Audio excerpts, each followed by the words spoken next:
It's Flashback Friday. Well, actually, it's Tuesday for me, but this is going to be posted on a Friday. Anyway, I can't film stuff and post it in one day.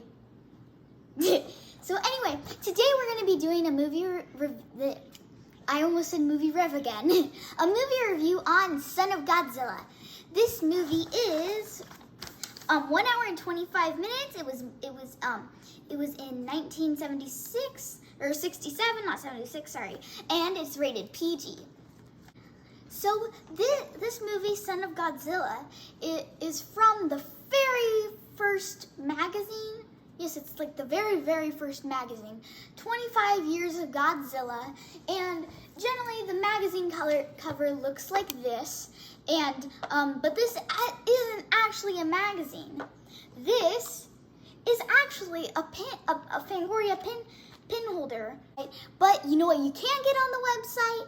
You can if you subscribe to their email list, which is totally free, you can read the very first magazine on their website for free. Isn't that really cool? Anyway, and so just take a moment and look at the detail that they put into this. Their very first magazine, they did an amazing job. It's just amazing. And the movie's amazing. And with the start of this new magazine, there's a section in the very beginning called Welcome to Fangoria. Now this section, it was amazingly written, and it actually kind of reminded me of how acting teachers talk, because it's kind of there, and it's about acting and power and acting. And basically, it's going to be on the side, or maybe it's going to be in front of me, something like that. And anyway, what the article says is he receives a letter from a person saying that he just saw the movie Superman, and he said that he loved it. It made him feel like he was flying, and that it was just an amazing movie. And then the guy, in response to it, writing in the magazine, says that it doesn't matter whether you like Superman or not. You can tell that this letter is pure gold, and that it is a great movie because it can make you feel all that things from just a movie, and that's what he wants Fangoria the magazine to be, Fangoria magazine to be like. And he wants it to be like where it's amazing. It has full coloration in the pages, colory words, pretty thick,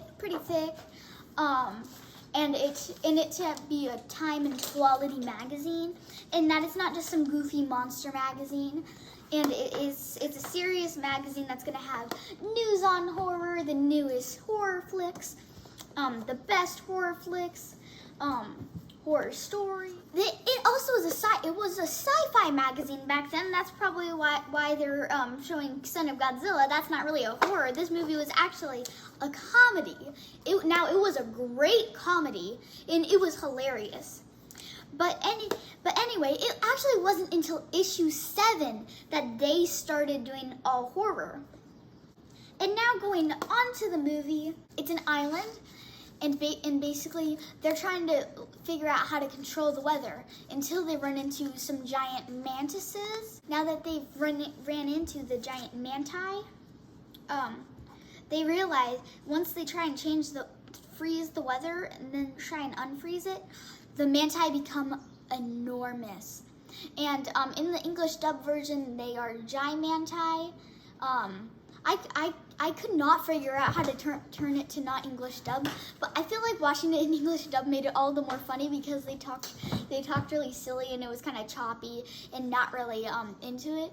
So I do kind of recommend watching on English dub because it just makes it a lot more hilarious.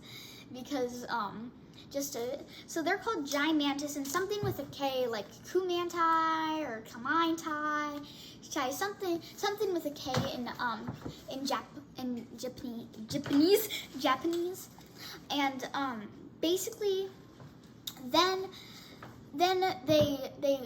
they realize what was causing it to not work, and that is because they discover a baby Godzilla egg. Bum bum bum. And so basically, the baby Godzilla is premature because these giant manti crack it open and try to eat it. And then he starts crying for distress, which comes Godzilla! Roar! He starts getting mad because he kills the two manti. He kills two manti, then one flies away, buzz, buzz, buzz. And then later, it's not long before this giant spider called Spyga, that's it. Sorry, I couldn't think of Spy.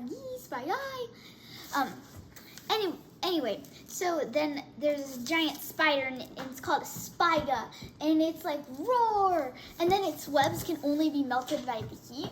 And so then the baby Godzilla, who's like giant by now, half the size of normal Godzilla, is like stuck in the web, and normal Godzilla is sleeping. And then this one giant man, and then the Spyga gets distracted because he's eating a dead praying mantis. So the people sneak by, and they want to help the baby Godzilla. And so basically, then they're like, we need to get out of here. There's a lot of giant monsters. But they're like, oh no, we can't. There's a Spyga and praying mantises, and there's a Godzilla. And so basically they try and freeze it again, but this time it does work. And basically the Godzilla and the baby Godzilla start hibernating, and then they escape, and then like the movie ends, which I actually like whenever I'm watching. I like some. It's actually good to get to see one of those movies that it's like not plot twist after plot twist. Oh no, another plot twist. Yeah, and so it's like, oh wow, I kind of expected that. Wow, that's nice. It's good to sometimes have what you expect in a movie. And so anyway, it's a really good movie. I rate the cheese factor 9 out of 10. It was really cheesy and funny. It was the best. I really like the cheesy movies. And what's funny is the baby Godzilla. It was like a more and the baby Godzilla is like, come on up, and then he just like has to push him up, and it's funny. But then he rolls over again. It's It's so funny. The comedy is 10 out of 10. That movie is comedy gold. It's the funniest movie. And so I rate the storyline 8 out of 10. It's actually a pretty good storyline for a cheese factor movie.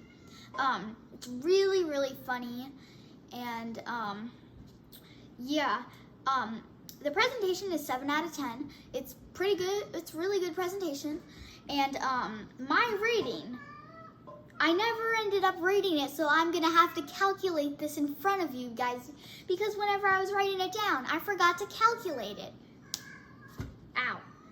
So I generally would rate this a G movie, but like, I don't know, maybe the giant praying manti would scare a little kid. I would rate it a G movie. It's really funny. I don't see anything wrong with it. And its overall rating is 7.5 out of 10. Wow, that's a good rating. That's actually, oh wait, that was the other rating I'm thinking of. Wait a minute. The other rating compared to this rating, so this rating would actually be 8.5 out of 10. Sorry, the calculations were wrong. Anyway, so I rate that movie 8.5 out of 10. It's an amazing movie, really, really, really, really funny, and I honestly think this is really cool. The first Fangoria magazine I read, pretty good, and now we're going to be moving on to The Creature from the Black Lagoon. Okay, and now we're gonna start talking about this amazing article I read in it. It was about this master special effects, totally good special effects makeup guy, Tom Savini. And me and my dad love special effects, so that's really cool, because I really want to become a good special effects artist, but I'm also like an actor and stuff. But like I'm getting good at special effects, and so basically it was really cool to read the article about him. He was talking about his time on that he was on Dawn of the Dead, and that he was a special effects artist. And it was talking about this one time, whenever he was on this set, it's called, the director was George Romero, and he was talking about the scene where a zombie got its head cut off, and he was like, okay, let's do a take of the person and then a dummy, and then the helicopter blade chops the dummy's head off, and that way we don't have to do hard special effects. And he was like, no, I want it to be real. I want it to be able to be in one take. I want it to look genuine. And so he had to do a ton of special effects, messing with the blade and making it look like it actually chopped his head off when it actually didn't, instead of just using a dummy. And so that was pretty cool to read about. And now we're gonna do the review on Creature from the Black Lagoon. And I'd actually like to start off with talking about the article from the article in Fangoria about Creature from the Black Lagoon. It basically explained the plot better. So I actually got a better understanding of the movie. It explained everything that was going on, and it explained why the creature wasn't killing this one person and not killing her whenever he had the chance to. And let's go on to the review. So anyway, in this review, it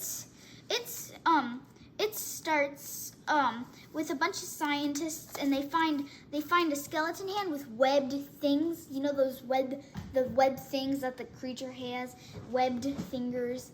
I kind of have them.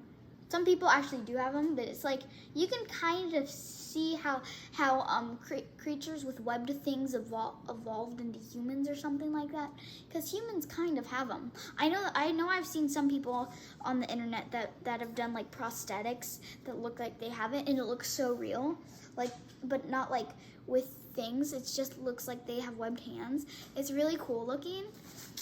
And so basically they find a skeleton hand, and they go out into the Amazon and to try and find the more of the skeleton hand, and that's when they run into the Gill Man, or the Creature from the Black Lagoon, or whatever you want to call it.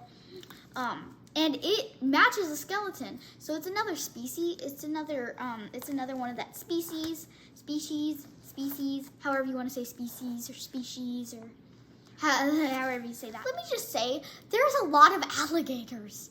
Like, whenever you think of the Amazon River, I don't think you think of alligators.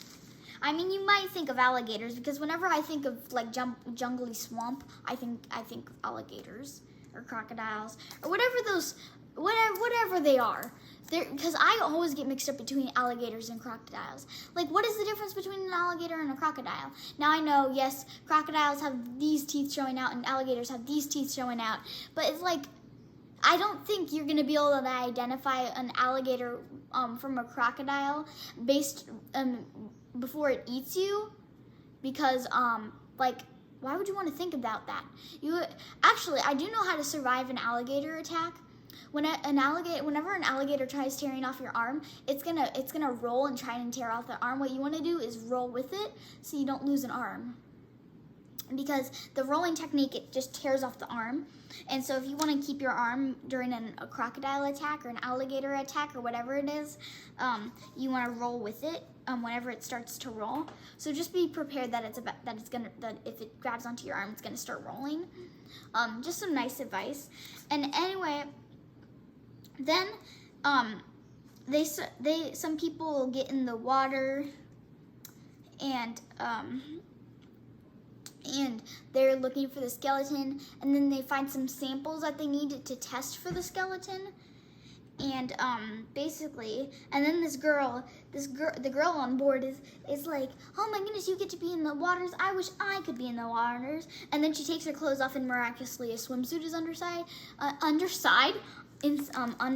her shirt. And so she just dives into the water, and then the creature sees her, and I was like, food. And it was like, she's pretty. I'm in love with her.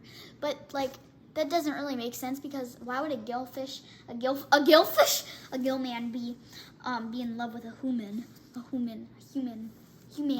whatever you want to say. And like, I just don't understand that part. And then basically he's like, and whenever she's like just like standing up like this in the water chilling out, he's like trying to grab her ankle, but he's like too nervous to. It's kind of silly. And so then anyway, she swims away before he can grab her ankle.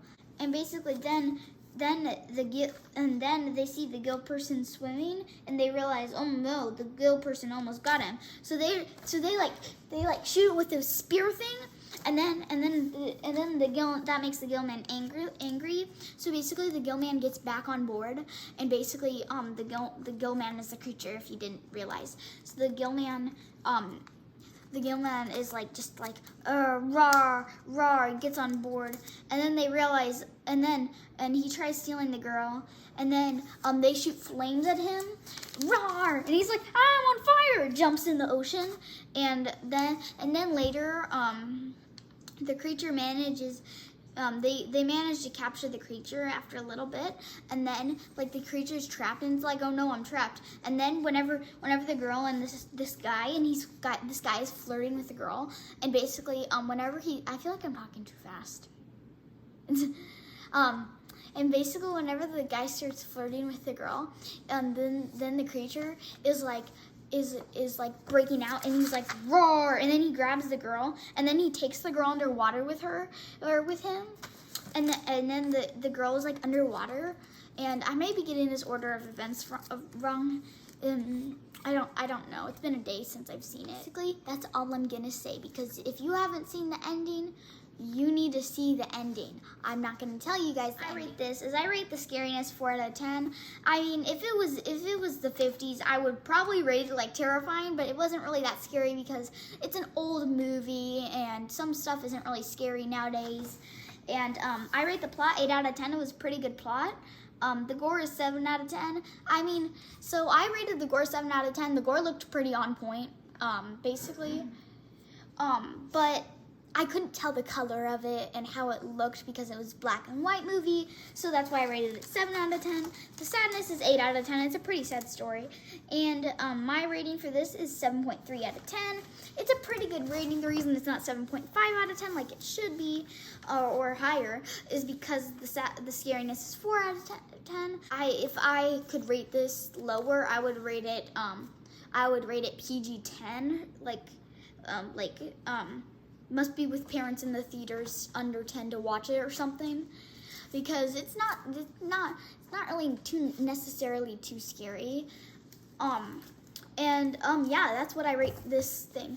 And then article from the magazine I read was this Christopher Lee article, and Christopher Lee is this famous actor guy. And the article was talking about the movies he's in and how he did them, and it was a really great article, and I really liked reading the article. It was pretty interesting. I've been reading it. It's called it's from Christopher Pike. It's called The Midnight Club, and that's actually a really good book, and it's actually really good. It's kind of scary. They start telling horror stories in it, so I like that about it. And I'm only an eighth of the way through it. It's a pretty good book. I'm actually reading. If you can find yourself a copy of it, I definitely would recommend it. It's supposed to be some mystery. I haven't really gotten to the mystery part. Yeah. So I'm excited to find the mystery, what it is. Anyway, look at this cool guy I found. Hi, my name is. What, you don't know your own name? No. Oh, that's awkward. Let's name you Yellow. That's a nice name for you.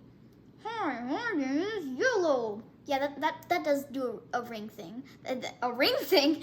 That is nice. Now, you are a child, and we need to grow you up into an adult, which is going to be 6 times your size. And right now you can see he's a puppet. And we're gonna grow him with the water because it's one of those grow guys. You've probably seen him around the store. I don't know, I'm just weird. So, are we ready to grow him? I wanna grow. Well, how about we make you 600% your size, or 6% your size? Or 6 times your size. Anyway, right here we have a bucket of water. Ace is not sponsoring us, sadly, and we are going to dunk you in and leave you there for 10 days. Ah, the water's cold. Cold. Let's flip him over so we can see him.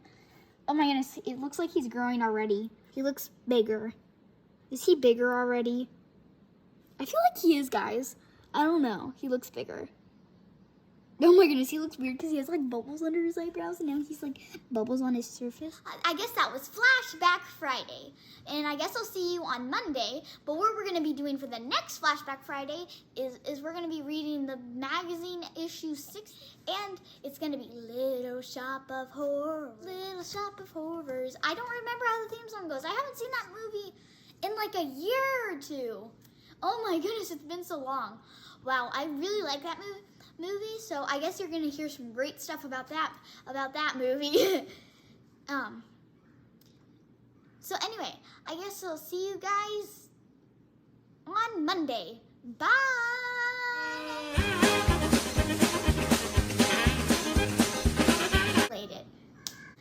And as this is, whoops.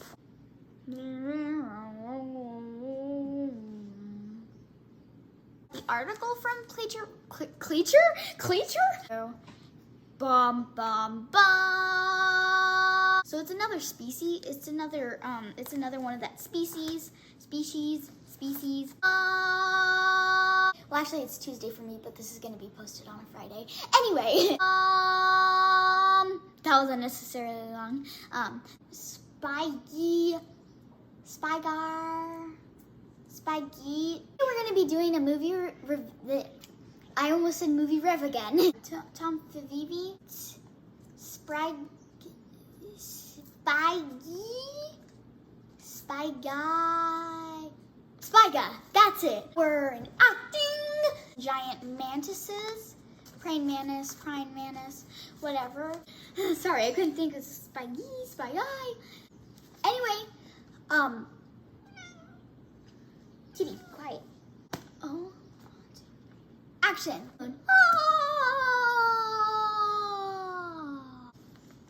Put that on my blooper reel.